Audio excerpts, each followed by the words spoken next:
కూలీ movie review. నటులు రజనీకాంత్, నాగార్జున, ఉపేంద్ర, సౌబిన్, ఆమిర్ ఖాన్, శృతి హాసన్. దర్శకుడు లోకేష్ కనగరాజ్.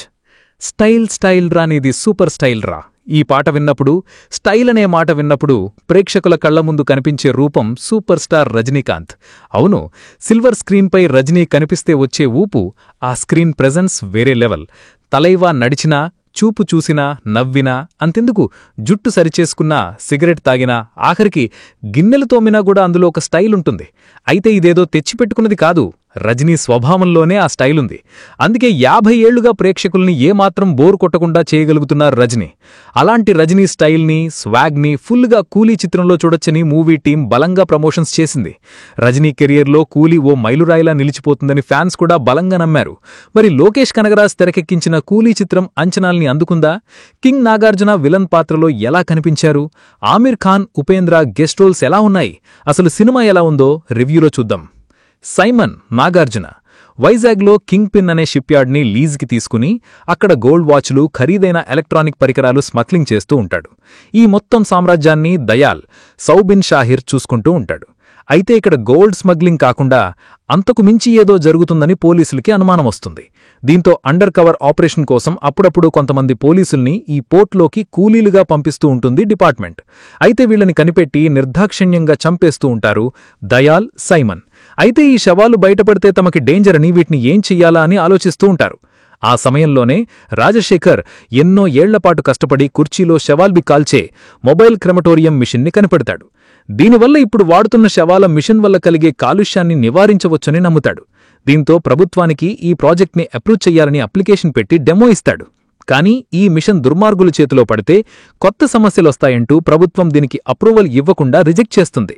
దీంతో ఈ మిషన్ తమ కోసం వాడాలని ఎంత డబ్బు కావాలన్నా ఇస్తామంటూ రాజశేఖర్కి సైమన్ అండ్ గ్యాంగ్ అడుగుతుంది.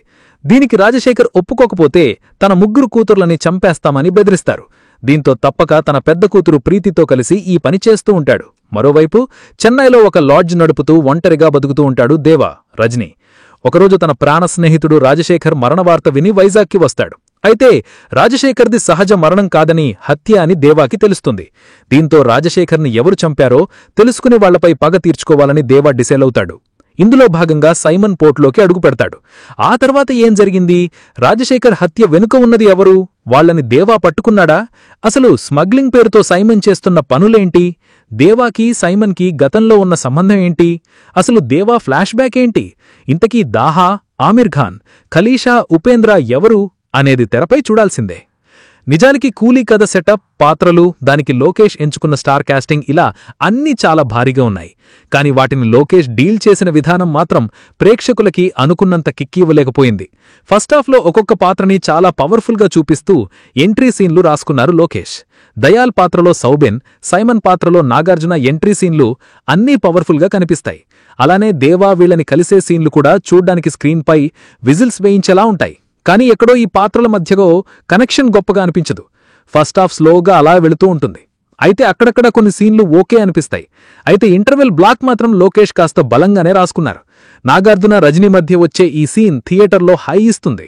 ఇంటర్వెల్ బ్యాంగ్లో ఇక ముగించేద్దామంటూ సెకండ్ హాఫ్ పై భారీ హైప్ ఇస్తూ రజనీ చెప్పిన డైలాగ్తో ఆడియన్స్ చాలా ఆశలతో సెకండ్ హాఫ్ కోసం వెయిట్ చేస్తారు. అయితే కూలీ విషయంలో లోకేష్ మార్క్ మాత్రం మిస్ అయినట్లు అనిపిస్తుంది. ఎందుకంటే సెకండ్ హాఫ్ చూస్తున్నంతసేపు ఆడియన్స్ మదిలో విక్రమ్, జైలర్, బాషా ఇలా చాలానే సినిమాలు రన్ అవుతూ ఉంటాయి. చాలా సీన్లు అవే టెంప్లెట్లో వెళ్తూ ఉంటాయి. ఇది సినిమాకి మైనస్ అయ్యే అంశం అనిపిస్తుంది. ముఖ్యంగా జైలర్ సినిమాలో చివరి 20 నిమిషాలు థియేటర్లని బ్లాస్ట్ చేసేలా ఉంటాయి.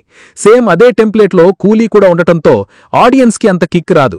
అక్కడ ఏ విధంగా అయితే శివరాజ్ కుమార్, మోహన్ లాల్తో కలిసి రజనీ మ్యాజిక్ చేశారో ఆ మ్యాజిక్ కూలీలో వర్కౌట్ అవ్వలేదు. ముఖ్యంగా ఉపేంద్ర లాంటి స్టార్ని లోకేష్ సరిగ్గా వాడుకోలేకపోయారు. ఏదో యాక్షన్ సీక్వెన్స్ కోసం మాత్రమే ఉపేంద్ర ఉన్నట్లు అనిపిస్తుంది. ఇక సినిమాని కాస్తో కూస్తో గట్టును పడేసింది మాత్రం రజనీ ఫ్లాష్ బ్యాక్ సీక్వెన్సే అనే చెప్పాలి.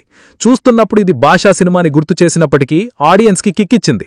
కూలీగా flashback Rajini look, beedi తాగే స్టైలు, ఫైట్ సీక్వెన్సు అన్నీ ఫ్యాన్స్ ని ఉర్రుతలించేలా ఉంటాయి. అలానే క్లైమాక్స్ లో ఆమిర్ ఖాన్ ఎంట్రీ విక్రమ్ సినిమాలో రోలెక్స్ అంటే సూర్యాని గుర్తు చేస్తుంది. కానీ అందులో సూర్యాని చూసినప్పుడు వచ్చిన గూస్ బంప్స్ మాత్రం ఇక్కడ మిస్ అయ్యాయి. ఇక అందరూ ఎదురు చూసిన మోనికా సాంగ్ స్క్రీన్ పై చూసినప్పుడు చాలా అందంగా ఉంది. ముఖ్యంగా పూజాని చూసినప్పుడు కంటే సౌబిన్ డాన్స్ కే విజిల్స్ ఎక్కువ వచ్చాయి. అయితే ఫస్ట్ హాఫ్ లో ఈ సాంగ్ అయిపోవడంతో సెకండ్ హాఫ్ లో ఎక్కడా కలరింగ్ కనిపించలేదు. ఇలా సినిమాలో అక్కడక్కడ కొన్ని సీన్లు బాగున్నాయనిపిస్తుంది. ఓవరాల్ గా మాత్రం కూలీ ఫ్యాన్స్ అంచనాల్ని అందుకోవడంలో విఫలమైందనే చెప్పొచ్చు. ఇక ఎవరెలా చేశారనే విషయానికొస్తే Rajini style, acting, dance, fights ఇలా దేనికి పేరు పెట్టే పనిలేదు. లోకేష్ ఏం చెప్పారో అది తలైవా తనదైన స్టైల్లో చేసుకుంటూ వెళ్ళిపోయారు. ముఖ్యంగా ఫ్లాష్ బ్యాక్ ఎపిసోడ్లో రజనీని చూసి విజిల్స్ వేయటం మాత్రం ఫ్యాన్స్ మర్చిపోరు. ఇక ఫస్ట్ టైం విలన్ గా తెర కనిపించిన నాగార్జున తన పాత్రకి పూర్తి న్యాయం చేశారు. తన లుక్, స్టైల్ అన్నీ చాలా బాగున్నాయి. బ్యాడ్ బాయ్ గా నాగ్ బాగా సూట్ అయ్యారు. కానీ ఈ పాత్రలోనే అంత బలం లేదు. మరోవైపు సౌబిన్ మాత్రం ఇరగదీశాడు. దయాల్ పాత్రలో సౌబిన్ చూపించిన వెర్రితనం, కామెడీ, డాన్సు, యాక్షను ఇలా అన్ని ఆడియన్స్ కి బాగా కనెక్ట్ అవుతాయి. ఈ పాత్రని బాగా డీల్ చేశాడు సౌబిన్.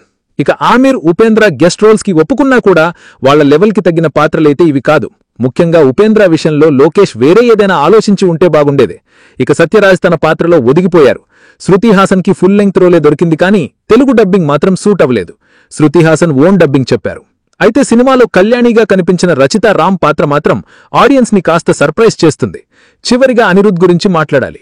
తలైవా సినిమా అంటే అనిరుద్ధికి వచ్చే పూనకాలు ఎలా ఉంటాయో తెలిసిందే. జైలర్ సినిమా విజయంలో అనిరుద్ పాత్ర గురించి ప్రత్యేకించి చెప్పక్కర్లేదు.